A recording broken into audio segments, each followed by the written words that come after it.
2008-এ এক পেশে এবং অসমান নির্বাচনী ক্ষেত্রে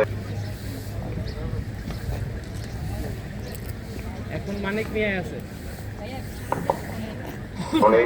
শোনেন গণতান্ত্রিক ধারাবাহিকতা রক্ষার জন্য সকল মানুষই সীমাবদ্ধতার ঊর্ধ্বে ছিলেন না, কিন্তু শিষ্টাচার, সৌজন্যবোধ, দৃঢ়তা, দূরদর্শিতা এবং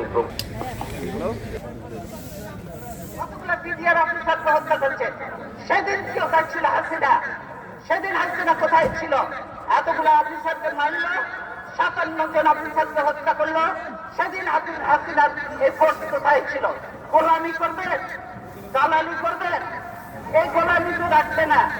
বিন্দু ইতিহাসটা পড়ে দেখে, এগুলি কি বৃথা যাবে? এগুলি কোনোদিনও বৃথা যাবে না।